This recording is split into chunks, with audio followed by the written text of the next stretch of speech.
మరొకసారి మనందరం దేవుని పాదాల దగ్గర చేరి దేవుని వాక్యాన్ని ధ్యానించడానికి ప్రభు మనందరికి ఇచ్చినటువంటి ఈ చక్కని సమయాన్ని బట్టి దేవునికి వందనాలు చెల్లిస్తున్నాను. చిన్న ప్రార్థన చేసుకున్నాను. మహాపరిశుద్ధుడా, కృపా సత్య సంపూర్ణుడా, వాక్యమై ఉన్న దేవా ప్రభా తండ్రి, మీ వాక్యాన్ని మేము ధ్యానించనయ్యుండగా తండ్రి, మీ సన్నిధి మాతో ఉంచి ప్రభా, మా జీవితాన్ని మేము వాక్యపు వెలుగులో పరీక్షించుకొని మీలో తండ్రి నాయన బలమైనటువంటి విశ్వాసులముగా ముందుకు సాగడానికి మాకు మీ కృపా సహాయాలు అనుగ్రహించమని యేసు ప్రభు వారి పేరిట ప్రార్థించి వేడుకుంటున్నాను తండ్రి. వినపడుతుంది కదండి? వినిపిస్తుందండి. సరే, ఈరోజు మనందరికీ తెలిసినటువంటి పాఠమే we're revisiting the God's word once again. ఆది కాండం 22వ అధ్యాయం 1 నుంచి 18 వచనాలు ఎవరన్నా చదివితే ముందుకు వెళ్దాం. ఆ సంగతులు జరిగిన తరువాత దేవుడు అబ్రహామును పరిశోధించాడు. ఎట్లనగా ఆయన అబ్రహామా అని పిలవగా అతడు చిత్తము ప్రభువా అనెను. అప్పుడు ఆయన, నీకు ఒక్కడై ఉన్న నీ కుమారుని అనగా నీవు ప్రేమించు ఇస్సాకును తీసుకొని మొరియా దేశమునకు వెళ్ళి అక్కడ నేను నీతో చెప్పబోవు పర్వతములలో ఒకదాని మీద దహన బలిగా అతనిని అర్పించమని చెప్పాను. తెల్లవారినప్పుడు అబ్రహాం లేచి తన గాడిదకు గంత కట్టి తన పనివారిలో ఇద్దరిని తన కుమారుడకు ఇస్సాకును వెంట పెట్టుకొని దహన బలి కొరకు కట్టెలు చీల్చి లేచి దేవుడు తనతో చెప్పిన చోటికి వెళ్ళాను.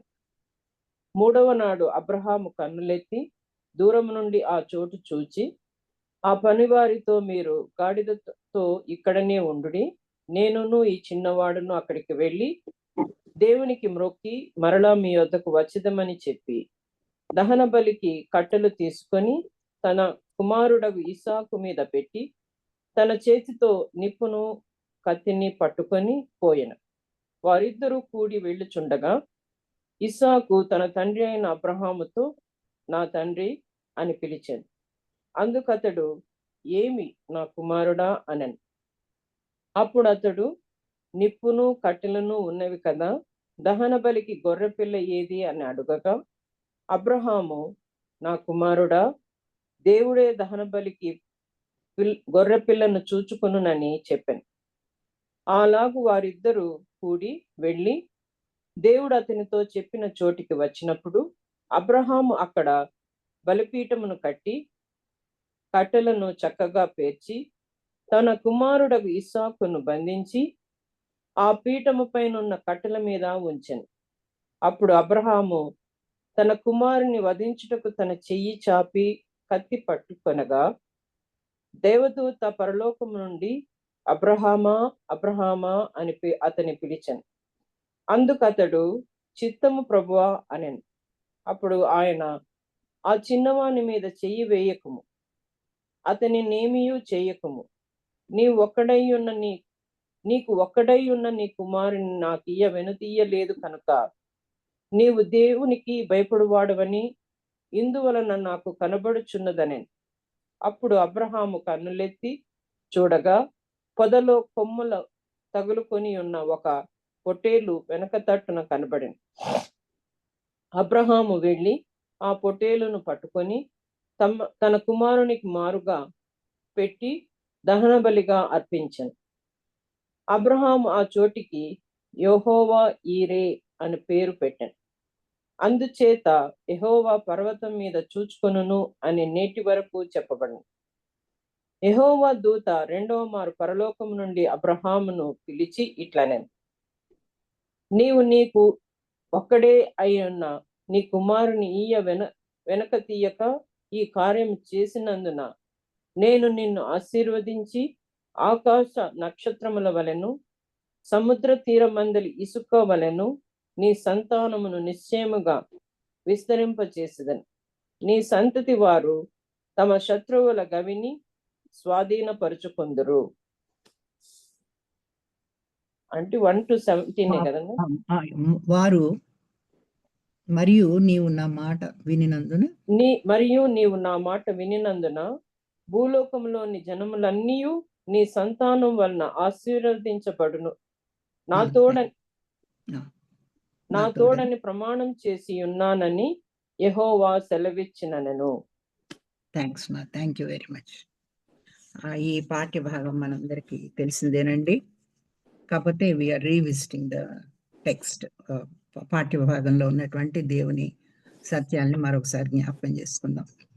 సో బైబిల్ గ్రంథంలో దేవుని యందు విశ్వాసంతో అనేక శ్రమలు, హింసలు ఎదుర్కొని క్రీస్తునందు విజయులుగా జీవించినటువంటి అనేక మంది విశ్వాస వీరుల్ని గురించి మనం హెబ్రీ పత్రికలో 11వ అధ్యాయంలో మనం చూస్తాం. హేబేలు, హనోకు, నోవహు, అబ్రహాము మొదలుకొని దావీదు, సమూయేలు, అనేక మంది ప్రవక్తలు దేవుని యందు గొప్ప విశ్వాసులుగా వారు జరిగించినటువంటి కార్యాలు, వీటన్నిటిని గురించి మనం 11th చాప్టర్లో హీబ్రూస్లో చూస్తాం. ప్రపంచం అంతా అసంభవం అని చెప్పేవి దేవునిలో విశ్వాసం ద్వారా సంభవాలుగా మనం చూస్తున్నాం వాక్యంలో. విశ్వాసం దేవుని మహిమను, శక్తిని విడుదల చేస్తుంది కదా. విశ్వాసులకు శ్రమలు అసలు ఎందుకు వస్తాయో చూద్దాం.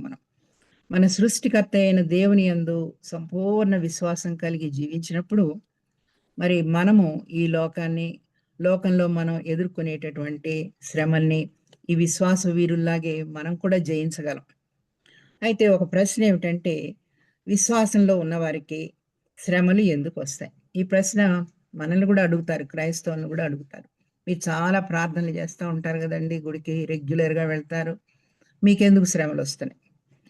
విశ్వాసులకే, నిజంగా మాట్లాడితే విశ్వాసులకే శోధనలు ఎక్కువ. విశ్వాసం నుండి పడద్రోయడానికి సాతాను మరెక్కువ బలంగా పనిచేస్తాడని మనకు తెలుసు. శ్రమల ద్వారా, శోధనల ద్వారా విశ్వాసుల్ని దేవుని నుండి తొలగించడానికి, దూరపరచడానికి సాతాను నిత్యం ప్రయత్నిస్తూనే ఉంటాడు. అంత మాత్రమే కాదు, మరి ప్రేమ ఉన్నటువంటి దేవుడు కూడా తన బిడ్డల విశ్వాసాన్ని శోధించడానికి, పరీక్షించడానికి కొన్నిసార్లు శ్రమలు అనుమతిస్తున్నట్లుగా మనం చూస్తాం. మరి విశ్వాసులకి కలిగే శ్రమలు ఎన్ని రకాలు అని చూసినట్లయితే, ఒకటి, విశ్వాసుల్ని పరీక్షించడానికి శ్రమలు వస్తాయండి. వారి విశ్వాసాన్ని పరీక్షించడానికి శ్రమలు వస్తాయి. రెండవదిగా, విశ్వాసుల్ని బలపరచడానికి శ్రమలు వస్తాయి. విశ్వాసుల్ని పరీక్షించడానికి వచ్చిన శ్రమలు మనం ఆదికాండంలో అబ్రహాం గారు ఇప్పుడు మనం చదువుకున్నటువంటి పాఠ్య భాగంలో చూస్తాం. అలాగే యోబు గారి జీవితంలో చూస్తాం. విశ్వాసుల్ని బలపరచడానికి కూడా శ్రమలు వస్తాయి. అవి మనం మార్తా, మరియ లాంటి ఆ స్టోరీస్లో, ఇంకా అనేక మంది దేవుని నమ్ముకున్నటువంటి బిడ్డల జీవితాల్లో చూస్తాం. లేక కొన్నిసార్లు దేవుని మహిమపరచడానికి మనకి శోధనలు ఇచ్చి మనం ఆ శోధనలు జయించినప్పుడు దేవుణ్ణి మనం మహిమపరుస్తాం. మన జీవితాల్ని చూసినటువంటి అన్యులు కూడా మన దేవునిలో ఉన్నటువంటి ఔన్నత్యాన్ని, ఆ గొప్పతనాన్ని, ఆ మహిమను వారు చూడగలుగుతారు. కాబట్టి విశ్వాసులకి శ్రమలు వస్తాయి. విశ్వాసులకి శ్రమలు లేవనేది లేవు. అయితే ఈ రోజున మనం విశ్వాసుల్ని పరీక్షించడానికి దేవదేవుడు ఇచ్చేటటువంటి ఈ శ్రమలు ఎలా ఉంటాయో ఒక్కసారి అబ్రహాం గారి జీవితాన్ని మనం ముందు ఉంచుకొని చూద్దాం. మరి విశ్వాసుల లక్షణాల గురించి చూద్దాం. మరి మనం దేవునికి మనకిష్టమైన వాటిని మన లైఫ్స్లో మనం ఇంపార్టెంట్ అనుకునేవి, లేకపోతే ప్రెషియస్ అనుకునేవి దేవుని కోసం వదులుకోవడానికి సంసిద్ధంగా ఉండాలి. నిజమైనటువంటి విశ్వాసులకు ఉండవలసినటువంటి లక్షణం ఇది. అలాగే ప్రభు అడిగిన వెంటనే తడవు చేయక దేవుని పనికి పూనుకోవాలి. ఇది మనం దేవుని పని అనేటప్పటికీ అన్ని పనులు చేసుకుంటామేమో, కానీ దేవుని పని అనేటప్పటికీ అనేక రకాలైనటువంటి రీజన్స్ వస్తాయి వెనకబెట్టడానికి మనకి. ఇది మన అనుభవంలో ఉన్నటువంటిదే ఇది. సో ప్రభు అడిగిన వెంటనే తడవు చేయకుండా ఆ పని చేయడం అనేది విశ్వాసుల యొక్క లక్షణం. మూడవదిగా, దేవుడు మనం ఆయనకు ఇచ్చే వాటికంటే 100 రెట్లు మనకు ప్రభు ఆశీర్వదిస్తారనేటటువంటి విశ్వాసంతో మనం దేవుని కార్యాలు అనేవి చేయాలి.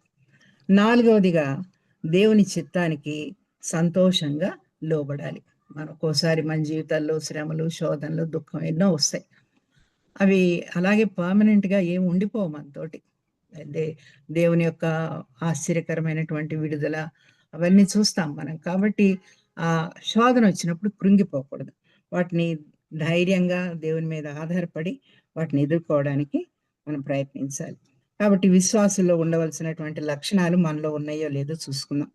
ఇందాక ఇప్పుడే మనం ఆదికాండం 22 అధ్యాయం చదువుకున్నాం. 1-18 వచనాల వరకు చదువుకున్నాం. ఇక్కడ ఈ అధ్యాయంలో దేవుడు అబ్రహాము యొక్క విశ్వాసాన్ని పరిశోధించినట్లుగా గమనించగలం. ఒక్కసారి ఆ మాట చూద్దాం. చూడండి, శోధన వేరు, పరిశోధన వేరు. మనందరికీ తెలుసు. ఈ సంగతులు జరిగిన తరువాత దేవుడు అబ్రహామును పరిశోధించెను. 22 అధ్యాయం మొదటి వచనంలో ఉన్నటువంటి మాట పరిశోధించడం అంటే ఒక టెస్ట్ అన్నమాట. తన విశ్వాసానికి ఒక టెస్ట్. మరి అబ్రహాము యొక్క తన యొక్క విశ్వాస జీవితాన్ని మనం చూసినట్లయితే ఈ కల్దీయుల దేశంలోని ఊర్ అనేటటువంటి పట్టణంలో ఉన్నటువంటి అబ్రహాం, ఇతన్ని ప్రభు పిలిచినట్లుగా చూస్తున్నాం. ప్రభు పిలుపుకి లోబడి అతడు ఒక విగ్రహారాధికుడు. ఆ ఊరు అనేటటువంటి పట్టణం నుంచి తండ్రితో పాటు మరి అన్నదమ్ములతో పాటు వీళ్ళు హారాన్ అనే ప్రదేశానికి వచ్చారు, సిరియాలో. అక్కడి నుంచి మరి తండ్రి చనిపోయిన తర్వాత అబ్రహాము మన వాగ్దాన దేశానికి వచ్చినట్లుగా చూస్తున్నాం. సో ఇక్కడ ఊరు అనేటటువంటి పట్టణంలో ఉన్నప్పుడే ప్రభు అబ్రహామును పిలిచినట్లుగా చూస్తున్నాం. సో దేవుని పిలుపును అందుకున్నటువంటి అబ్రహాము సమస్తాన్ని విడిచిపెట్టేశాడండి. ఆ పట్టణంలో తనకేమున్నాయో అన్నిటికంటే ముఖ్యమైనది ఏంటంటే అన్య దేవతల్ని పూజించడం. వాటన్నిటిని విడిచిపెట్టేసేసి అక్కడి నుంచి ప్రయాణం చేసి దేవుడు చూపించినటువంటి ఆ ప్రదేశానికి అబ్రహాం వచ్చినట్లుగా చూస్తున్నాం.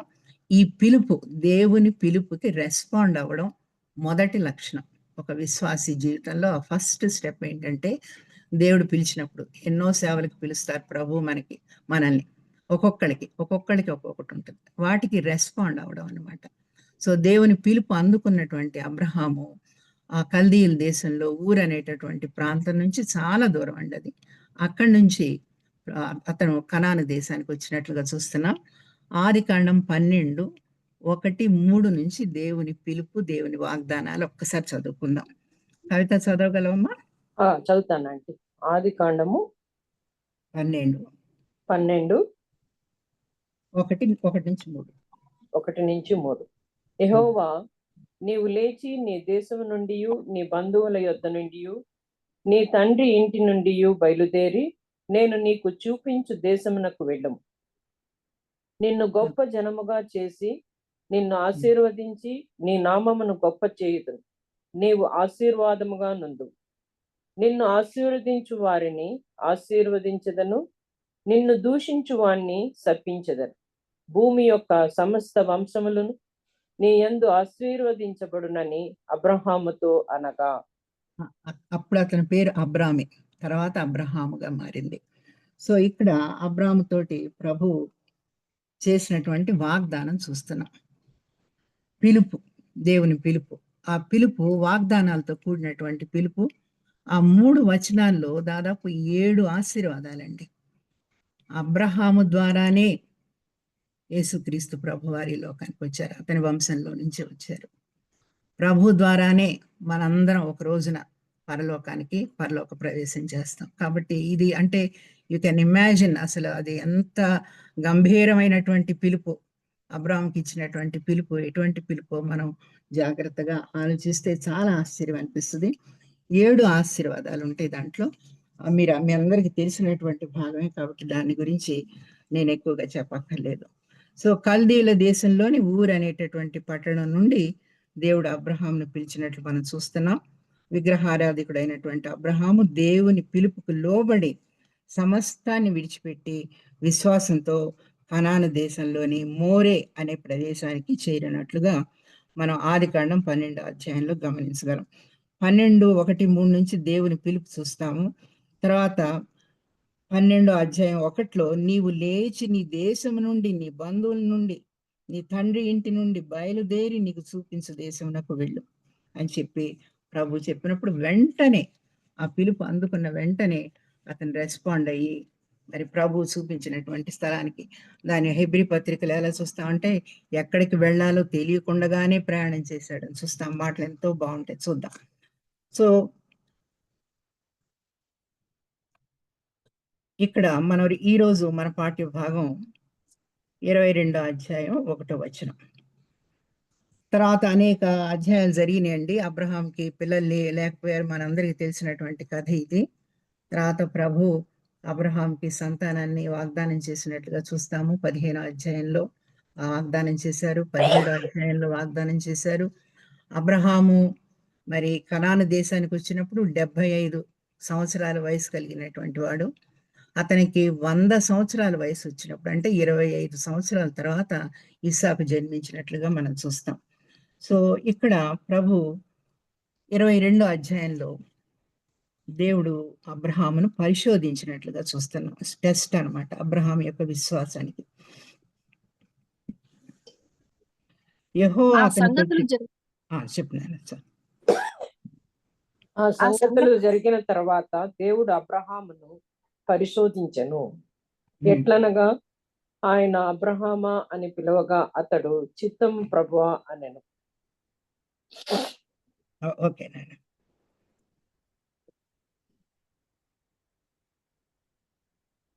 సరే, అబ్రహాం జీవితం అంతా కూడానండి విశ్వాస యాత్రే. ప్రభు చాలా వాగ్దానాలు చేసినట్లు మనం చూస్తున్నాం. ఇక్కడ 12వ అధ్యాయంలో చూసినప్పుడు ఈ దేశం అంతా నీకు ఇస్తానని చెప్తున్నారు, నీ సంతానాన్ని ఆశీర్వదిస్తానని చెప్తున్నారు, నీ సంతానం ద్వారా లోకంలో ఉన్న అందరూ ప్రజలందరూ ఆశీర్వదించబడతారని చెప్తున్నారు. కానీ యాక్చువల్గా అబ్రహాము శారాలు వాళ్ళిద్దరు కూడా కనాను దేశంలో జీవించినంత కాలం కూడా వాళ్ళు ఒక అడుగు స్థలం కూడా వాళ్ళదిగా వాళ్ళు సొంతం చేసుకోలేదండి. కాబట్టి ఇక్కడ అబ్రహాం యొక్క విశ్వాసాన్ని చూస్తున్నాం. తనకి ఏమి ఇవ్వకపోయినప్పటికీ ఆ 12వ అధ్యాయంలోనే మరి బలిపీఠాలు కట్టి ప్రభువుకు ప్రార్థన చేసి 12, 13 2 అధ్యాయాల్లో కూడా ప్రభువుని హత్తుకొని ఉన్నట్లుగా చూస్తున్నాం. అతని ఆ ప్రయాణం అంతా కూడా, అంటే జీవిత ప్రయాణం, ఆ ప్రయాణం అంటే నేను మామూలుగా ప్రయాణం అని కాదు, తన జీవిత కాలం అంతా కూడా కనాన్లో జీవించినటువంటి కాలం అంతా కూడా దేవుణ్ణి హత్తుకొని దేవుని యందు విశ్వాసం కలిగి ఏది ఆశించకుండా బ్రతికినట్లుగా అతన్ని చూస్తున్నాం. కేవలం అతను శారా చనిపోయిన తర్వాత శారాను పాతి పెట్టడానికి మాత్రమే ఒక చిన్న పొలాన్ని కొన్నట్లుగా చూస్తున్నాం. హమోరు అనేటటువంటి మమ్రే అమోరీను ఏలోను వనంలో కాపురం ఉన్నట్లుగా చూస్తున్నాము. ఎఫ్రోన్ అనేటటువంటి వ్యక్తి నుంచి ఒక చిన్న పొలాన్ని శారాను పాతి పెట్టడానికి అతని యొద్ద నుండి తనకు స్వాస్థ్యంగా తీసుకున్నట్లుగా చూస్తున్నాం. కాబట్టి విశ్వాసంతో తన జీవితకాలాన్ని అక్కడ గడుపుకున్నాడు. అయితే అతనికి ఒక శోధన వచ్చినట్లుగా చూస్తున్నాం మనం. మరి దేవుడు అబ్రహామును పిలిచి, నీకు ఒక్కడై ఉన్నటువంటి నీ కుమారుని నాకు దహన బలిగా ఇవ్వమన్నారు. ఇక్కడ ఈ సమయంలో మనం ఒక్కసారి వెనక్కి తిరిగి ఆలోచిస్తే, మరి కుమారులు లేనప్పుడు అనుగ్రహించబడినటువంటి కుమారుడు ఇస్సాకు. సంతానం లేకుండా ఉన్నప్పుడు ప్రభు మరి ఇస్సాకుని అబ్రహాముకి వాగ్దానం చేశారు. ఆ వాగ్దానం ఒక్కసారి చూద్దాము. 15వ అధ్యాయం తీయండి. 15వ అధ్యాయంలో 15 అవన్నీ మనకు తెలిసినటువంటి మాటలే. 15వ అధ్యాయం చదవమంటారా అంటే? అవునాను, 5 వచనాలు చదవండి. ఇవి జరిగిన తర్వాత యెహోవా వాక్యము అబ్రామునకు దర్శనం మందు వచ్చి, అబ్రామా భయపడకుము, నేను నీకు కేడము, నీ బహుమానము అత్యధిక మగునని చెప్పాను. అందుకు అబ్రాము, ప్రభు అయిన యెహోవా నాకేమి ఇచ్చిననేమి, నేను సంతానము లేనివాడ పోచున్నానే. దమస్కు ఎలియేజరు నా ఇంటి ఆస్తి కర్తయగును కదా. మరియు అబ్రాము, ఇదిగో నీవు నాకు సంతానం ఇయ్యలేదు కనుక నా పనివారిలో ఒకడు నాకు వారసుడనని చెప్పగా, యెహోవా వాక్యం అతని యొద్దకు వచ్చి, ఇతడు నీకు వారసుడు కాడు, నీ గర్భవాసమున పుట్టబోచున్నవాడు నీకు వారసుడగునని చెప్పాను. మరియు ఆయన వెలుపలికి అతన్ని తీసుకొని వచ్చి, నీవు ఆకాశం వైపు తేరి చూచి నక్షత్రములను లెక్కించుటకు నీ చేతనైతే లెక్కించుమని చెప్పి, నీ సంతానము అలాగు అగునని చెప్పాను. 6వ వచనం కూడా చదువుదాం. అతడు యెహోవాను నమ్మెను, ఆయన అది అతనికి నీతిగా ఎంచెను. విశ్వాసాన్ని నీతిగా ఎంచడం అనేది మనం మొట్టమొదట బైబిల్ గ్రంథంలో ఇక్కడే చూస్తామండి. అదే పౌలు గారు తర్వాత ఆయన విశ్వాసంలోకి వచ్చి దేవుని చేత పట్టబడిన తర్వాత, దేవుని పిలుపుకున్న తర్వాత ఆ విశ్వాసాన్ని గురించి, విశ్వాసం ద్వారానే మనకి రక్షణ, యేసు ప్రభు వారు చేసినటువంటి ఆ రక్షణ యాగంలో మనం విశ్వాసం ఉంచడం ద్వారానే మనకి రక్షణ అనేది అక్కడ కనెక్ట్ చేస్తారు పౌలు గారు. కాబట్టి ఇక్కడ అందుకే మనం అబ్రహాముని విశ్వాసులకు తండ్రి అంటారు. విశ్వాసులకు తండ్రి అని పిలువబడ్డాడు. అది దేవుడిచ్చినటువంటి మొదటి బిరుదు అబ్రహాంకి. అలాగే రెండో బిరుదు కూడా ఉంది, దేవునికి స్నేహితుడని పిలువబడ్డాడు అబ్రహాం. కాబట్టి ఇక్కడ సంతానం లేనప్పుడు, ఆ వృద్ధాప్యంలోకి వచ్చేస్తున్నప్పుడు దేవుడు ఇచ్చినటువంటి ఆ వాగ్దానాన్ని నమ్మడం వల్ల అతన్ని మరి విశ్వాసులకు తండ్రి అని చెప్పి పిలవడం జరుగుతుంది. తర్వాత ఇదే వాగ్దానాన్ని ప్రభు మళ్ళీ 17వ అధ్యాయంలో కూడా రీఇటరేట్ చేస్తారండి, మళ్ళీ చెప్తారనమాట. అప్పటికే ఒకసారి చూద్దాం. 17వ అధ్యాయం 17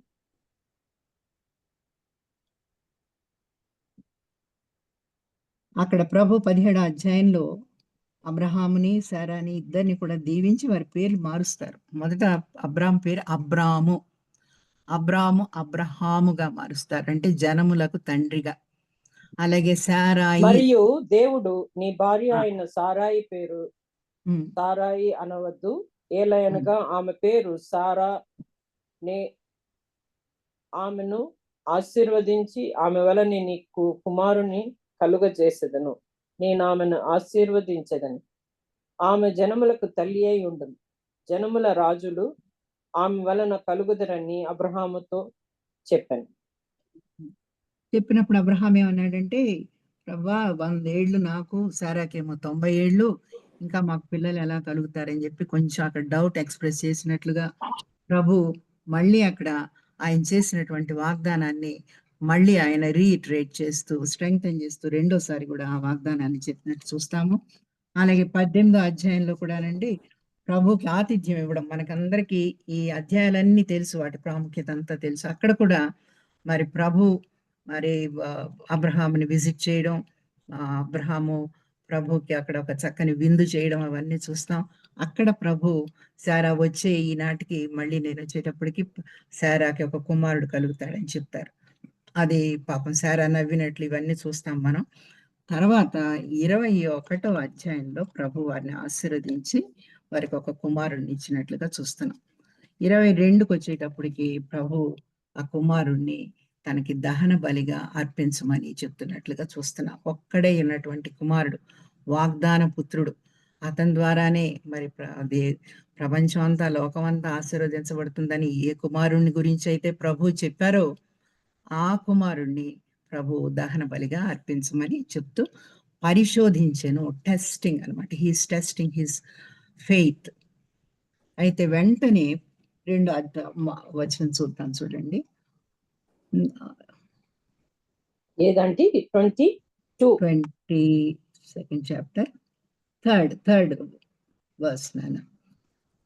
సరే, ప్రభు రాత్రి కనపడి చెప్పారు, వెంటనే చూడండి, తెల్లవారినప్పుడు అబ్రహాము లేచి తన గాడిదకు గంత కట్టి తన పనివారిలో ఇద్దరిని తన కుమారుడగు ఇస్సాకును వెంట పెట్టుకొని దహన బలి కొరకు కట్టెలు చీల్చి లేచి దేవుడు తనతో చెప్పిన చోటికి వెళ్ళెను. ఓకేనా, అక్కడ ఆపుదాం. సో ఇక్కడ ఏం చూస్తున్నాం అంటే వెంటనే, ఇమ్మీడియట్ గా. సో ఇక్కడ మనం ఒకసారి అబ్రహాము చూపినటువంటి విశ్వాసం ఎటువంటిదో, ఆ విశ్వాసం యొక్క లక్షణాలు ఏంటో మనం గమనించి అవి మన జీవితాల్లో మనకి శోధనలు, మనకి శ్రమలు, ఇబ్బందులు, ఇరుకులు వచ్చినప్పుడు అటువంటి విశ్వాసాన్ని మనం కలిగి ఉన్నామో లేదో ఒకసారి జాగ్రత్తగా గమనించుకుందాం. మొదటగా ఒబీడియంట్ ఫెయిత్. విశ్వాసి మొదటి లక్షణం, తను చూపించినటువంటి లక్షణం ఏంటంటే మొదటగా ఒబీడియంట్ ఫెయిత్. తన కుమారుని దేవునికి దహన బలిగా అర్పించడానికి ఏ విధంగా సిద్ధపడ్డాడో మనం చూస్తున్నాం. ఎప్పుడు చేశాడండి? వెంటనే, తెల్లవారినప్పుడు అని చూస్తున్నాం. సో గా ప్రభు అడిగిన వెంటనే ఆ కార్యాన్ని చేయడం. అలాగే తన పిలుపు విషయంలో కూడా అంతే. ప్రభు నువ్వు లేచి కనానికి వెళ్ళమంటే వెంటనే సమస్తాన్ని విడిచిపెట్టేసేసి అక్కడి నుంచి వచ్చేసాడు. ఇక్కడ కూడా ఏం చూస్తున్నాం అంటే ఒకే ఒక కుమారుడు, వాగ్దాన పుత్రుడు. ఎన్నో వాగ్దానాలు ఇచ్చారు ప్రభు ఆ బిడ్డల గురించి. అటువంటి వాగ్దాన పుత్రుణ్ణి మరి దహన బలిగా అర్పించమని ప్రభు అడిగినప్పుడు తడవు చేయకుండా వెనువెంటనే తెల్లవారినప్పుడు లేచి ఎంత చక్కగా సిద్ధపడ్డాడు. మరి శారాకి కూడా చెప్పినట్లుగా లేదండి వాక్యంలో. భార్య కూడా ఈ విషయం చెప్పినట్లుగా ఎక్కడా లేదు. తను ఏ విధంగా సిద్ధపడ్డాడంటే తీసుకొని అబ్రహాము లేచి తన గాడిదకు గంత కట్టి తన పనివారిలో ఇద్దరిని తన కుమారుడు ఇస్సాకును వెంట పెట్టుకొని దహన బలి కొరకు కట్టెలు చీల్చి లేచి దేవుడు తనతో చెప్పిన చోటికి వెళ్ళెను. అంటే దేవుని మాటల్లో దేన్ని కూడా తను అతిక్రమించలేదు. ఏ స్థలానికి వెళ్ళమన్నారో అక్కడ ఇస్సాకుని తీసుకొని కట్టెలు చీల్చుకొని వెనువెంటనే పనివారిలో ఇద్దరిని తీసుకొని వెనువెంటనే వెళ్ళినట్టు. అదే విశ్వాసం, అటువంటి విశ్వాసం అనమాట. అంటే ప్రభు ఒక పని చెప్పగానే, ప్రభు పిలవగానే, మనల్ని కూడా ప్రభు పిలుస్తారు కొన్నిసార్లు.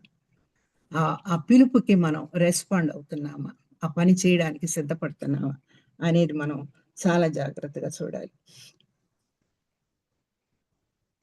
మరి మనల్ని మన పాపాల నుంచి, మన దోషాల నుంచి రక్షించడానికి దేవదేవుడే తన కుమారుణ్ణి పంపించినట్లుగా చూస్తున్నాం. ఇక్కడ అబ్రహాము దేవునికి సాదృశ్యంగా ఉన్నాడని చెప్పి కొంతమంది బైబిల్ పండితులు చెప్తూ ఉంటారు. కాబట్టి ఇక్కడ అతను చూపిస్తున్నది ఏమిటంటే విధేయతతో కూడినటువంటి విశ్వాసాన్ని.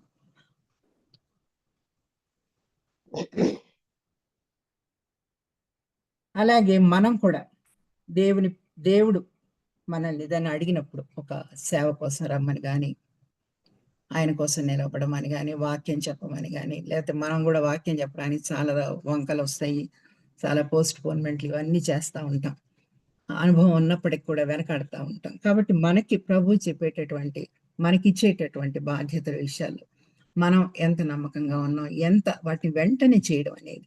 ఒక పని అడిగినప్పుడు ప్రభు మనకు అప్పగించినప్పుడు దాన్ని సంతోషంగా వెనువెంటనే ఆ పనికి పూనుకోవడం అనేది దేవుడు చాలా ప్రేమించేటటువంటి క్వాలిటీ అన్నమాట.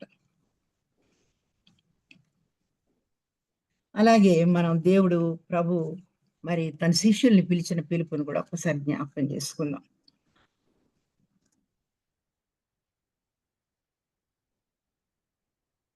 మార్కు సువార్త 1:16-20 చదువుతారా? అలాగే మార్కు సువార్త 1:16-20. ఆయన గలిలయ సముద్ర తీరమున వెళ్ళుచుండగా సీమోను సహోదరుడగు ఆంద్రేయు సముద్రంలో వలవేయుట చూచెను. వారు జాలరులు. యేసు, నా వెంబడి రండి, నేను మిమ్మల్ని మనుషులను పట్టు జాలరులుగా చేసేదనని వారితో చెప్పారు. వెంటనే వారు తమ వలలు విడిచి ఆయనను వెంబడించారు.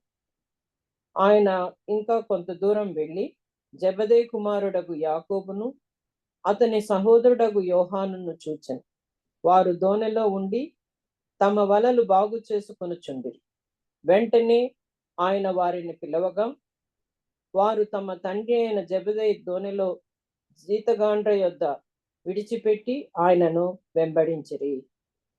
అక్కడ మనం చూస్తున్న మాట ఏంటంటే వెంటనే అనే మాట ఒకసారి మనం జ్ఞాపకం చేసుకుందాం. ఇక్కడ కూడా తన కుమారుణ్ణి వెంట పెట్టుకొని తెల్లవారినప్పుడు అబ్రహాం లేచి గాడిద గంత కట్టి పనివారిని తీసుకొని దేవుడి చెప్పినటువంటి చోటుకి కుమారుణ్ణి దహన బలిగా అర్పించడానికి బయలుదేరినట్లుగా చూస్తున్నాం మనం.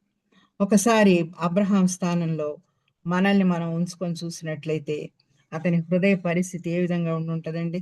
ఎంత భయంకరమైనటువంటి కష్టం వచ్చింది అతనికి కదా! దుఃఖం, కష్టం చెప్పలేనటువంటిది. వృద్ధాప్యంలో ప్రభు ఇచ్చినటువంటి ఒక్కగానొక్క కుమారుణ్ణి దహన బలిగా ఇవ్వడానికి బయలుదేరినటువంటి తండ్రిని చూస్తున్నాం మనం. మరి యెహోవా దేవుడు కూడా అదే చేశారు. తన కుమారుణ్ణి మన కోసం ఆ శిలువ మరణానికి అప్పగించినట్లుగా చూస్తున్నాం. వెంటనే కుమారుని ప్రాణం కంటే తన ప్రాణం ఇవ్వడం సులభమేమో పాపం అబ్రహాంకి. అలా కూడా అనుకొని ఉండుంటాడు. ప్రభు ఏంటి నా కుమారుణ్ణి అడుగుతున్నారేంటి? నా ప్రాణం ఇవ్వచ్చు, నా ప్రాణం ఇవ్వగలను కదా అనుకొని ఉండొచ్చు. సో ప్రభు కోసం ప్రభు అడిగిన పని తడవు చేయకుండా చేయడం అనేది చాలా ముఖ్యం. మనం కూడా మన జీవితాల్లో అది గుర్తుపెట్టుకోవాలి. ఒకవేళ మనకు అటువంటి పిలుపు వచ్చినప్పుడు ప్రభు కోసం ప్రభు అడిగినటువంటి పని ఆలస్యం చేయకుండా, తడవు చేయకుండా చేయడం అనేది చాలా ముఖ్యం. అదే ఇక్కడ మనం శిష్యుల విషయంలో కూడా గమనిస్తున్నామండి. శిష్యుల్ని పిలిచిన వెంటనే సమస్తాన్ని ప్రభు విడిచిపెట్టేసేసి ఆయన్ని వెంబడించినట్లుగా చూస్తున్నాం. పేతురు, ఆంద్రేయ, యోహాను, యాకోబు ఈ నలుగురు, అలాగే ఇతరులు కూడా ప్రభు పిలిచిన వెంటనే వాళ్ళు సమస్తాన్ని విడిచిపెట్టి దేవుని కోసం, ఆ దేవుని సేవ కోసం వాళ్ళు వెళ్ళినట్టు చూస్తున్నాం. తర్వాత దేవుని తోటి ఉండి ఆయన ఆయన ట్రైనింగ్ లో ఉండి వాళ్ళు ప్రభు వారికి అప్పగించినటువంటి ఆ స్వార్థ సేవని ఏ విధంగా చేశారో మరి ఆ యాక్ట్స్ లో మనం అపోస్తుల కార్యాల్లో చూసినప్పుడు లోకాన్ని తలక్రిందులు చేశారని ఉంటుంది. తమ ప్రాణాలు స్వార్థ సేవలో దేవుని కొరకు అందరూ సమర్పించినట్లుగా హతసాక్షులుగా మరణించినట్లుగా చూస్తున్నాం. మరి దేవుని కోసం వాళ్ళు గొప్ప కార్యాలు చేసినట్లుగా చూస్తున్నాం. వారి ద్వారా అనేక అద్భుతాలు, మహిమ కార్యాలు జరిగినట్లు చూస్తున్నాం. మరి మనం దేవుని ఆజ్ఞకు ఏ విధంగా స్పందిస్తున్నాం అనేది ఈ సమయంలో మనం జ్ఞాపకం చేసుకోవాలి, మన జీవితాన్ని పరీక్షించుకోవాలి. అలాగే పౌలు భక్తుడు కూడా దేవుని పిలుపుకి ఏ విధంగా తను స్పందించాడో మనకు తెలుసు. పౌలు భక్తుని దమస్కు మార్గంలో వెళ్తున్నప్పుడు పౌలు అంటే క్రిస్టియన్స్ ని పర్సిక్యూట్ చేయడానికి ప్రయాణం చేస్తున్నాడు. ఆయన దమస్కుకి వెళ్తున్నాడు. ఆ సమయంలో ప్రభు పిలిచినప్పుడు మరి వెంటనే మరి అననీయ అతనికి బాప్తిసం ఇవ్వడం, అననీయ ప్రార్థన చేసి అతని మీద చేతుల నుంచి బాప్తిసం ఇవ్వడం, బాప్తిసం పొందిన వెంటనే దమస్కులోకి వెళ్ళి సమాజ మందిరాల్లో ప్రభువుని గురించి యేసు ప్రభువే క్రీస్తు అని చెప్పి ఆయన సువార్త ప్రకటించడం మొదలు పెట్టడం చూస్తాం. అంత మాత్రమే కాదు, మరి పౌలు గారు 3 సువార్త దండయాత్రలు చేసినట్లుగా, అనేక సంఘాలు ఏర్పాటు చేసినట్లుగా, అనేక పత్రికల ద్వారా పాత నిబంధనకి దానికి అర్థాన్ని, దానికి ఆ విశ్లేషణ ఇచ్చినటువంటి గొప్ప భక్తుడు పౌలు గారి. మరి వీళ్ళంతా కూడా దేవుని పిలుపుకి ఎలా లోబడ్డారు? దీనంతటికీ ప్రారంభం ఏంటంటే విశ్వాసులకు తండ్రి అయినటువంటి అబ్రహాం. ఆయనే విశ్వాసులకు తండ్రి అని ఆ గొప్ప పేరు, బిరుదు సంపాదించుకున్నాడు. కాబట్టి మొదటగానేమో దేవునికి లోబడ్డం ఒకటి చూసాము, ఒబీడియంట్ ఫెయిత్ చూసాము. రెండవదేమో యాక్టివ్ ఫెయిత్ చూసాము. మూడవది నిరీక్షణతో కూడిన విశ్వాసం. ఇది ఒక చిన్న వచనమే, 5వ వచనం ఒక్కటి చదువునానా, బాగుంటది. It's very beautiful. 22లోనే ఉన్నాం మనం.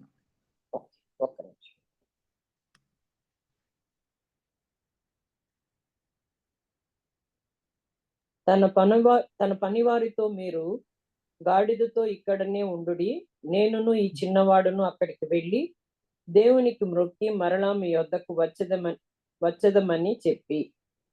చాలా ఇక్కడ చూడండి, ఆ మాటల్లో చాలా అర్థం ఉంది. ఆ ఇద్దరు పని వాళ్ళని అక్కడ విడిచిపెట్టి మేము వెళ్ళి దేవునికి మ్రొక్కి మళ్ళీ వస్తాము ఏమంటున్నాడు? ఇద్దరం వస్తాం అన్నట్లుగా ఉందన్నమాట. సో ఇక్కడ ప్రభు అడుగుతున్నారు, దహన బలి అడుగుతున్నారు, కానీ ప్రభు తప్పకుండా తన కుమారుణ్ణి తనకి దయచేస్తారనేటటువంటి ఒక చక్కని నిరీక్షణతోటి, విశ్వాసంతో మరి ఆ పని వారిని విడిచిపెట్టి కుమారుణ్ణి తీసుకొని బలి ఇవ్వడానికి ఆ మోరియా కొండ అనేటటువంటి ప్రాంతానికి అతను వెళ్ళినట్లుగా మనం వాక్యంలో చూస్తాము. ఈ మోరియా కొండ మీదే తర్వాత యెరూషలేము, మరి యెరూషలేము దేవాలయాన్ని కట్టినట్లుగా మనం హిస్టారికల్ అకౌంట్స్ లో మనం చదువుకుంటాం. కాబట్టి ఈ ప్రాంతానికి చాలా ప్రాముఖ్యత కూడా ఉన్నది. ఇక్కడ ప్రభు మరి ఇస్సాకును బలి ఇవ్వమనడంలో కూడా చాలా ప్రాముఖ్యత ఉన్నది. ఇది మరి రాబోయేటటువంటి దినాల్లో ఫ్యూచర్లో యేసు ప్రభు వారు అక్కడే కలవరి కొండ మీదే ఆయన తన ప్రాణాలు అర్పించినట్లుగా మనం చూస్తున్నాం. కాబట్టి ఇక్కడ ఎంత నిరీక్షణ అబ్రహాముకి, ప్రభు తప్పకుండా తను చేసినటువంటి వాగ్దానాన్ని నెరవేరుస్తారు అనేటటువంటి విశ్వాసంతో, నిరీక్షణతో కూడినటువంటి విశ్వాసాన్ని చూస్తున్నాం. తర్వాత బలమైనటువంటి స్థిరమైనటువంటి విశ్వాసాన్ని అతను చూపించినట్లుగా చూస్తాం. ఇక్కడ నేను కొన్ని వచనాలు నేను చెప్తాను. హెబ్రీ 11:17 కూడా చదువుకుందాం. బలమైన విశ్వాసంలో అంటే హెబ్రీ 11 ఒక్క నిమిషం ఆగండి. హెబ్రీ 22 7వ వచనం చెప్తాను. ఇస్సాకు తన తండ్రి అయిన అబ్రహాముతో నా తండ్రి అని పిలిచాను. అందుకతడు ఏమి నా కుమారుడా అనెను. అప్పుడు అతడు నిప్పును కట్టెలను ఉన్నవి కాని దహన బలికి గొర్రె పిల్ల ఏది అని అడగగా అబ్రహాము నా కుమారుడా దేవుడే దహన బలికి గొర్రె పిల్లను చూచుకొనునని చెప్పాను. 7-8 ఇక్కడ ఇస్సాకు యవనస్తుడేనండి, చిన్న బిడ్డ ఏం కాదు, దాదాపు 17 ఏళ్ళు అట్లా ఉండొచ్చు అనుకుంటున్నాను నేను. ఆ వయసులో ఉన్నటువంటి బిడ్డ తండ్రి మరి ఆ ప్రయాణం చేస్తున్నప్పుడు తండ్రి ఏం చేశారంటే బిడ్డ మీద ఆ కట్టెలన్నీ పెట్టి తన చేతుల్లో కత్తిను నిప్పులు తీసుకొని బయలుదేరినట్లుగా మనం దాంట్లో చూస్తాం, ఈ సంఘటనలో చూస్తాం. వెళ్ళిన తర్వాత ఇస్సాకు ఒక మంచి డౌట్ వచ్చింది. కట్టెలు ఉన్నాయి, నిప్పు ఉన్నాయి, అన్నీ ఉన్నాయి, కానీ దహన బలికి గొర్రెపిల్ల ఏది అని చెప్పి తండ్రిని అడుగుతా ఉంటే అదెంత భయంకరమైనటువంటి ప్రశ్న. మనం ఒక తల్లిదండ్రులుగా మన బిడ్డలు మనల్ని అటువంటి ప్రశ్నలు అడిగితే ఎలా ఫీల్ అవుతాం మనం ఒక్కసారి ఆలోచించుకుందాం. తండ్రి ఏమో కుమారుణ్ణి బలిగా ఇవ్వడానికి తీసుకొని వెళ్తున్నాడు, కుమారుడేమో దహన బలికి గొర్రెపిల్ల ఏది నాన్న అని అడుగుతున్నాడు. అయితే ఇక్కడ అబ్రహాము ఇచ్చినటువంటి అతను ఇచ్చిన ఆన్సర్ మనం చూస్తే చాలా ఆశ్చర్యపోతాం. ఏమంటున్నాడు? దహన బలికి కావాల్సినటువంటి గొర్రెపిల్లని దేవుడే చూసుకొనును అని చెప్పి, అబ్రహాము నా కుమారుడా దేవుడే దహన బలికి గొర్రెపిల్లను చూసుకొని అని చెప్పాను. అంటే ఎంత విశ్వాసం! తన కుమారుణ్ణి ప్రభు మళ్ళీ నాకు ఇస్తారని చెప్పి. ఇదే మనం హెబ్రీలకు రాసినటువంటి పత్రిక 11:17 చూస్తామండి. అబ్రహాము శోధింపబడి విశ్వాసమును బట్టి ఇస్సాకును బలిగా అర్పించను. ఎవడు ఆ వాగ్దానములు సంతోషముతో అంగీకరించనో ఇస్సాకు వలననైనది నీ సంతానమనబడును అని ఎవనితో చెప్పబడనో ఆ అబ్రహాము మృతులను సహితము లేపుటకు దేవుడు శక్తివంతుడని ఎంచిన వాడై తన ఏక కుమారుని అర్పించి ఉపమాన రూపముగా అతనిని మృతులలో నుండి మరలా పొందెను. స్తోత్రం. థ్యాంక్ యూ నాన్న. అబ్రహాము మృతులను సహితము లేపుటకు దేవుడు శక్తిమంతుడని ఎంచిన వాడై తన ఏక కుమారుని అర్పించి ఉపమాన రూపకంగా అతన్ని మృతుల్లో నుండి మరలా పొందాను.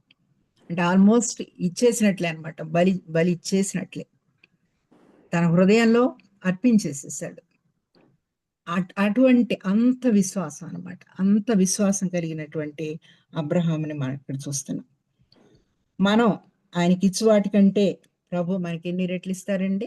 100 రెట్లు ఎక్కువ ఇస్తారు. మనం కూడా ఇచ్చేటప్పుడు చాలా ఆలోచిస్తామేమో, కొన్నిసార్లు చాలా జాగ్రత్తగా ఉండాలి ఈ విషయంలో. మనందరం కూడా ప్రభువుకి మనం ప్రామిస్ చేసినవి, లేకపోతే ప్రభు అడిగేవి, మన నుంచి అడిగేవి, లేకపోతే మనం ఇస్తామని చెప్పుకునేవి ఆయనకి సంతోషంగా, హృదయపూర్వకంగా, కృతజ్ఞత నిండినటువంటి హృదయాలతోటి మనం ఇవ్వాలి. అదేమైనా అవ్వచ్చు. అలా ఇవ్వగలిగినప్పుడే మనం మన కుటుంబానికే కాదు అందరికీ ఆశీర్వాదకరంగా ఉంటాం అన్నమాట. అందుకే మనం ఇచ్చే వాటికంటే ఆయన మనకి అనేక రెట్లు మనకి ఇవ్వగలిగినటువంటి గొప్ప దేవుడు. సమస్తానికి ఆయనే సర్వ సృష్టికర్త. ఆయనకు అసాధ్యమైంది ఏమీ లేదు. కాబట్టి దేవుని కార్యాలు జరిగించేటప్పుడు మనం పరిపూర్ణమైనటువంటి విశ్వాసంతో, దేవుని కార్యాలందు భయంతో, భక్తితోటి ప్రభు ఎడల మనం చేసే ప్రతి కార్యాన్ని కూడా మనం చేయడానికి జాగ్రత్త పడాలి. అలాగే మనం ఇక్కడ మరి మోషేని కూడా జ్ఞాపకం చేసుకుంటే, మోషే కూడా మరి ప్రభు నిర్గమకాండం 3వ అధ్యాయంలో మోషేని కనపడ్డారు. మండుతున్నటువంటి పొదలో కనపడి, నా ప్రజలైనటువంటి ఇశ్రాయేలీలు బానిసత్వంలో ఉన్నటువంటి వారిని విడుదల చేయడానికి నేను నిన్ను పంపిస్తానని చెప్పి ప్రభు అతనికి చెప్పినప్పుడు, మోషే ఎన్ని సాకులు చెప్పాడో చూస్తాం మనం 3వ అధ్యాయంలో, 4వ అధ్యాయంలో. అయితే ప్రభు అతన్ని ఎంతగానో కనికరముతోటి, ప్రేమతోటి బలపరిచి మరి తను చేయదలుచుకున్నటువంటి ఆ గొప్ప కార్యాన్ని చేయడానికి మోషేని ఎంచుకున్నట్లుగా మనం చూస్తున్నాం. అలాగే మనం యెహోషువని చూస్తాం. మోషే నిజంగా ప్రజలందరినీ 40 సంవత్సరాలు పాపం నడిపించాడు ఆయన ఆ విల్డర్నెస్‌లో. కానీ అల్టిమేట్‌గా ఆ వాగ్దాన దేశంలోనికి ఎంటర్ అవ్వలేకపోయాడు. తను చూపించిన చిన్న అవిధేయత కార్యం వల్ల. అవి కూడా మనకి చాలా గొప్ప పాఠాలండి. ఒక చిన్న అవిధేయత ఎంతో గొప్ప కార్యం చేశాడు మోషే. అక్కడ ఐగుప్తు దేశంలో ఎన్నో అద్భుతాలు చేసి, సూచక్రియలు చేసి, దేవుని కార్యాలు చేసి, అక్కడి నుంచి ప్రజల్ని బయటికి తీసుకొచ్చాడు. కానీ అతను ఆ ప్రామిస్ ల్యాండ్‌లోకి ఎంటర్ అవ్వలేకపోయాడు. ఎందుకంటే అతను చేసినటువంటి చిన్న పొరపాటు వల్ల. అలాగే యెహోషువని చూసినట్లయితే, యెహోషువ మరి మోషేకి పరిచారకుడని పిలువబడ్డాడు. ఈ పరిచారకుడే చివరికి ఇశ్రాయేలు ప్రజలందరినీ కూడా వాగ్దాన దేశంలోకి నడిపించడమే కాదు, యెహోషువ ఆ దేశాన్ని అందరికి గోత్రాలన్నిటి కూడా పంచి ఇవ్వడానికి ప్రభు అతన్ని ఎంచుకున్నట్లుగా మనం చూస్తున్నాం. కాబట్టి ప్రభు పిలిచినప్పుడు, మనకి ఏదో ఒక పని చెప్పినప్పుడు, ఇష్టపూర్వకంగా మనల్ని మనం పూర్తిగా సమర్పించుకొని సమర్పణతో చేసినప్పుడు నిజంగా మరి బైబిల్లో వ్రాయబడి ఉన్నటువంటి ఆ గొప్ప గొప్ప వ్యక్తుల్ని, విశ్వాస వీరుల్ని మనం జ్ఞాపకం చేసుకున్నప్పుడు చాలా ఆశ్చర్యం. ఈ ఇంత గొప్ప కార్యాలు వాళ్ళు ఎలా చేయగలిగారు అంటే, దేవుని శక్తితోటే, దేవుని యందు విశ్వాసంతోటే వాళ్ళు బలం పొందుకొని చేసినటువంటివి. చివరిగా భయభక్తులతో కూడినటువంటి విశ్వాసం చూస్తాం. ఇక్కడ చక్కని మాట మనం చదువుతామండి. 12వ వచనం చదువునాను. 22లోనా అంటే? అవును. We are in 22. అప్పుడు ఆయన ఆ చిన్నవాని మీద చెయ్యి వేయకము, అతని నేమియూ చేయకము, నీకు ఒక్కడై ఉన్న నీ కుమారుని నాకు వెనుతీయలేదు కనుక నీవు దేవునికి భయపడువాడు అని ఇందువలన నాకు కనబడుచున్నది అనెను. థ్యాంక్స్ నాన్న.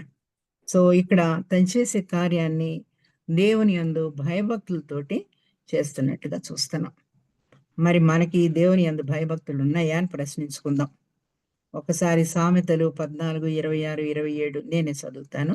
చదువుతానండి. యెహోవా యందు భయభక్తులు కలిగి ఉండుట బహు ధైర్యము పుట్టించును. అట్టి వారి పిల్లలకు ఆశ్రయ స్థానము కలదు. యెహోవా యందు భయభక్తులు కలిగి ఉండుట జీవపు ఊట, అది మరణ పాశములలో నుండి విడిపించును. ఎంత చక్కని మాటలు చూడండి. బహు ధైర్యము పుట్టించును, మరణ పాశముల నుండి విడిపించును. అబ్రహాము దేవుని అందలి పరిపూర్ణమైనటువంటి విశ్వాసంతో, విధేయతతో, భయభక్తులతో తనకు వచ్చినటువంటి భయంకరమైనటువంటి శోధనని జయించినట్లు మనం చూస్తున్నాం. మరి విశ్వాసకి ప్రభు ఇచ్చేటటువంటి ఆశీర్వాదాలు చూద్దాం. చూడండి 16 నుంచి 18 చదువునాయన. ఆ గొప్ప విశ్వాసులకు తండ్రి అబ్రహాం, ఆయనకి ప్రభు చాలా చక్కని ఆశీర్వాదం ప్రామిస్ చేస్తున్నారు. మళ్ళీ 16 నుంచి 18. నీకు ఒక్కడే అయ్యున్న నీ కుమారుని వెనక తీయక ఈ కార్యము చేసినందున నేను నిన్ను ఆశీర్వదించి ఆకాశ నక్షత్రముల వలెను సముద్ర తీరమందలి ఇసుక వలెను నీ సంతానమును నిశ్చయముగా విస్తరింపచేసేదను. నీ సంతతి వారు తమ శత్రువుల గవిని స్వాధీనపరుచుకుందురు. మరియు నీవు నా మాట వినినందున భూలోకములోని జనములన్నీయు నీ సంతానం వలన ఆశీర్వదించబడు. నా తోడని ప్రమాణం చేసి ఉన్నానని యెహోవా సెలవిచ్చినను. థ్యాంక్స్. Thank you. ఎంత చక్కని వాగ్దానం చూడండి. నా మాట వినినందున భూలోకంలోని జనములన్నీయు నీ సంతానము వలన ఆశీర్వదించబడును.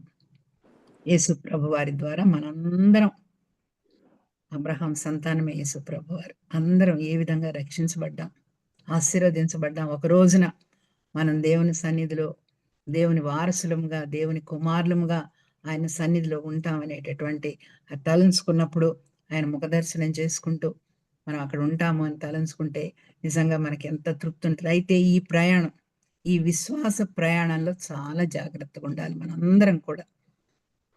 అబ్రహాము జీవిత ప్రయాణం అంతటిని మనం చూసాము. 25 దాకా ఉంటది. 25వ అధ్యాయం వరకు. దేవునిలో విశ్వాసం విడిచిపెట్టక ప్రభువుకి ఇష్టడైనటువంటి బిడ్డగా, విశ్వాసిగా, గొప్ప విశ్వాసిగా, తన కుటుంబానికి మాత్రమే కాదు, ఆయన అక్కడికి రావడం ద్వారా, ఆయన ద్వారా యేసుప్రభు వారి ద్వారా, శిష్యుల ద్వారా మనందరం కూడా ప్రపంచం అంతా కూడా, ప్రపంచంలో ఉన్నటువంటి దేవుని మనందరం కూడా ఆశీర్వదించబడ్డాం. కాబట్టి ఈ ఆశీర్వాదం మనందరికీ కూడా వర్తించేటటువంటి ఆశీర్వాదమే. అంటే నేను ఎక్కువ టైం తీసుకున్నాను, టైం అయిపోవచ్చింది. అలాగా ప్రభు మరి అబ్రహాంను ఆశీర్వదించి, అబ్రహామునందు మనందరినీ ఆశీర్వదించినట్లుగా చూస్తున్నాం. సో మనం ఇలా శ్రమలు, శోధనలు వచ్చినప్పుడు కృంగిపోకూడదు. కృంగిపోకుండా మనం చేయవలసిన పనులు ఉన్నాయి, అవి చూద్దాం. ఒకటి, ముందు దేవుని యందు విశ్వాసం కలిగి ఉండాలి. ఇప్పుడు మనం చూసింది పాఠం అంతా అదే, ఆ విశ్వాస వీరుడైన. సామెతలు 29:25లో యెహోవా యందు నమ్మిక ఉంచువాడు సురక్షితముగా ఉండును. కాబట్టి దేవునిలో విశ్వాసం కలిగి ఉండడం ఒకటి. దేవుని కృప కోసం సహనంతో కనిపెట్టాలి. యోబు, నెహెమ్యా వీరందరూ చేసిన పని అదే. పాత నిబంధనలో ఉన్న భక్తులందరూ కూడా. సామెతలు 20:22లో యెహోవా కొరకు కనిపెట్టుము, ఆయన నిన్ను రక్షించును. దేవుని సన్నిధి విడవకూడదు. దేవుని సన్నిధి విడవకూడదు అంటే ప్రార్థన అన్నమాట. ప్రార్థన చేయడం అనేది విడవకూడదు. మనం ఈ దేవుని యొక్క విశ్వాసుల జాబితాలో మనం ఎంతో మందిని చూస్తాము. హన్నా ఏ విధంగా దేవుని సన్నిధిలో ప్రార్థించి మరి ఆ సమూయేలుని పొందుకున్నదో మనకు తెలుసు. కాబట్టి విడువక, విసుగగా ప్రార్థించడం అనేది మనం నేర్చుకోవాలి. కనాను స్త్రీని కూడా చూస్తాం. ప్రభువుని వదిలిపెట్టలేదు. కూతుర్ని ప్రభు స్వస్థపరిచే వరకు కూడా ఆ కనాను స్త్రీ ప్రభువుని వదిలిపెట్టకుండా ప్రార్థించినట్లుగా చూస్తాం. కాబట్టి మనం కూడా మన విశ్వాసంలో విసిగిపోకూడదు, బలహీనపడకూడదు. విశ్వాసంలో బలంగా నిలవబడి, ఇలా నిలబడాలి అంటే మనం బైబిల్ గ్రంథంలో ఉన్నటువంటి విశ్వాస వీరులందరినీ, వారి జీవితాలు, వారి దేవుని కోసం ఏ గొప్ప కార్యాలు చేశారు, ఎలా జీవించారు, ఎలా మరణించారు, మరణానికి కూడా భయపడకుండా మరణాన్ని ఎలా ఎదిరించారు, ఇవన్నీ మనం జాగ్రత్తగా మనం ప్రతిరోజు ధ్యానిస్తున్నాం. ఆ ధ్యానాల ద్వారా మన విశ్వాసాన్ని మనం బలపరుచుకున్నప్పుడు మనము, మన కుటుంబాలు, మన బిడ్డలు కూడా దేవుని రాకడ కోసం మనం సిద్ధపడగలుగుతాం. మరి చివరిగా దేవుని యందు శ్రమల్లో ఆనందిస్తాం, దేవుని స్తుతిస్తాం. మరి యోబు అదే చేశాడండి. 1:21లోనే యెహోవా ఇచ్చెను, యెహోవా తీసుకొని పోయెను, యెహోవా నామమునకు అన్ని పోగొట్టుకున్నాడు. యోబు గారి స్టోరీ అయితే మరీ విచారకరమైన స్టోరీ. He lost everything. అయినప్పటికీ ఏమంటున్నాడు, యెహోవా ఇచ్చెను, యెహోవా తీసుకొని పోయెను, యెహోవా నామమునకు స్తుతి కలుగును గాక. మరి ఆ చివరిలోకి వచ్చేటప్పటికి, యోబు గ్రంథం చివరిలోకి వచ్చేటప్పటికి రెండంతలుగా ప్రభు ఆయన ఆశీర్వదించినట్లుగా చూస్తున్నాం. కాబట్టి దేవునిలో విశ్వాసంతో జీవించినటువంటి ఏ బిడ్డకైనా, ఏ కుటుంబానికైనా, ఏ వ్యక్తికైనా కూడా ప్రభు ఆయన ఎవ్వరికి అచ్చి ఉండరండి. డాక్టర్ సరళ గారి మాట చెప్తా ఉంటారు ఎప్పుడు కూడా, దేవుడు ఎవరికి అచ్చి ఉండరని చెప్పి. నిజమే. ఆయన మనం చేసిన దానికి 10 అంతలు మనకి ఇస్తారు. అదే మనం మలాకి గ్రంథంలో కూడా చెప్తారు, ప్రభు ఆ సన్నిధికి మీరు 10 వంతులు అవన్నీ తీసుకొని రండి, మీరు పట్టజాలనంతగా మిమ్మల్ని ఆశీర్వదిస్తానండి. ఆ 10వ వంతే కాదు, ఏ విషయంలో అయినా, మన సేవ విషయంలో కానీ, ఏ విషయంలో అయినా ప్రభు కోసం మనం నిలబడినప్పుడు మనం పొందుకోబోయేటటువంటి ఆశీర్వాదాన్ని మనం అసలు ఇమాజిన్ చేయలేమన్నమాట. అలాగే కొరింథీ 12:10లో కూడా పౌలు భక్తుడు ఏమంటున్నాడంటే, క్రీస్తు నిమిత్తము నాకు కలిగిన బలహీనతలలోను, నిందలలోను, ఇబ్బందులలోను, హింసలలోను, ఉపద్రవములలోను నేను సంతోషించుచున్నాను. పౌలు భక్తుడు గొప్ప భక్తుడు. ఆయన అన్ని ఎట్లాంటి మాటలు రాశారంటే, బలహీనతలు, నిందలు, ఇబ్బందులు, హింసలు, ఉపద్రవాలు, చివరికి మరణం, అన్నిట్లో నేను ఇటువంటి హృదయాల్ని ప్రభు మనకి అనుగ్రహించాలని ప్రార్థిద్దాం.